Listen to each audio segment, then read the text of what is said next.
On the morning of September 11, 2001, 19 men armed with box cutters, directed by a man on dialysis in a cave fortress halfway around the world using a satellite phone and a laptop, directed the most sophisticated penetration of the most heavily defended airspace in the world, overpowering the passengers and the military combat-trained pilots on 4 commercial aircraft before flying those planes wildly off course for over an hour without being molested by a single fighter interceptor. These 19 hijackers, devout religious fundamentalists who like to drink alcohol, snort cocaine, and live with pink-haired strippers, managed to knock down 3 buildings with 2 planes in New York, while in Washington, a pilot who couldn't handle a single-engine Cessna was able to fly a 757 in an 8,000-foot descending 270-degree corkscrew turn to come exactly level with the ground, hitting the Pentagon in the Budget Analyst Office where DoD staffers were working on the mystery of the $2.3 trillion that Defense Secretary Donald Rumsfeld had announced missing from the Pentagon's coffers in a press conference the day before, on September 10th, 2001. Luckily, the news anchors knew who did it within minutes. Osama bin Laden. The pundits knew within hours. Osama bin Laden. The administration knew within the day. Terrorists who committed these acts and those who harbor them. And the evidence literally fell into the FBI's lap. That a hijacker's passport was found blocks from the World Trade Center crash site, if you can believe that. But for some reason, a bunch of crazy conspiracy theorists demanded an investigation into the greatest attack on American soil in history. That investigation was delayed, underfunded, set up to fail, a conflict of interest, and a cover-up from start to finish. It was based on testimony extracted through torture, the records of which were destroyed. It failed to mention the existence of WTC-7, Able Danger, P-TECH, Sibel Edmonds, OBL and the CIA, and the drills of hijacked aircraft being flown into buildings that were being simulated at the precise same time that those events were actually happening. It was lied to by the Pentagon, the CIA, the Bush administration, and as for Bush and Cheney, well, no one knows what they told it because they testified in secret, off the record, not under oath, and behind closed doors. It didn't bother to look at who funded the attacks because that question is ultimately of little practical significance.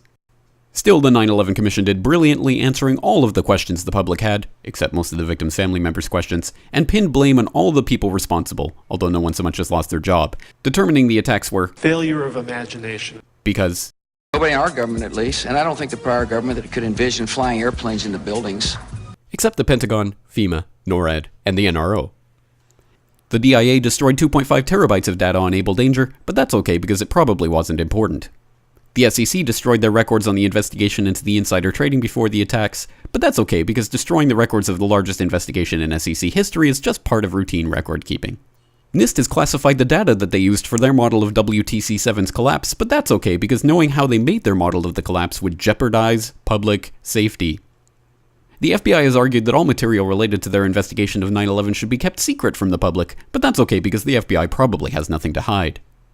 This man never existed, nor is anything he had to say worthy of your attention, and if you say otherwise, you are a paranoid conspiracy theorist and deserve to be shunned by all of humanity. Likewise him, and her, and her, and her, and him. Osama bin Laden lived in a cave fortress in the hills of Afghanistan, but somehow got away. Then he was hiding out in Tora Bora, but somehow got away.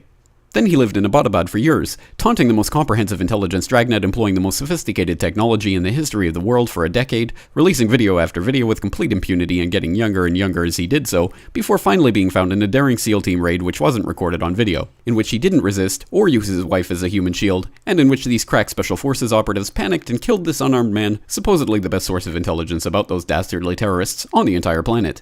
Then they dumped his body in the ocean before telling anyone about it. Then a couple dozen of that team's members died in a helicopter crash in Afghanistan. This is the story of 9/11, brought to you by the media which told you the hard truths about his head could be seen to move violently forward. And they took the babies out of incubators. And mobile production facilities. And the rescue of Jessica Lynch. If you have any questions about this story, you are a batshit paranoid tinfoil dog-abusing baby hater and will be reviled by everyone. If you love your country and or freedom, happiness, rainbows, rock and roll, puppy dogs, apple pie, and your grandma, you will never ever express doubts about any part of this story to anyone. Ever. This has been a public service announcement by the Friends of the FBI, CIA, NSA, DIA, SEC, MSM, White House, NIST, and the 9/11 Commission. Because ignorance is strength.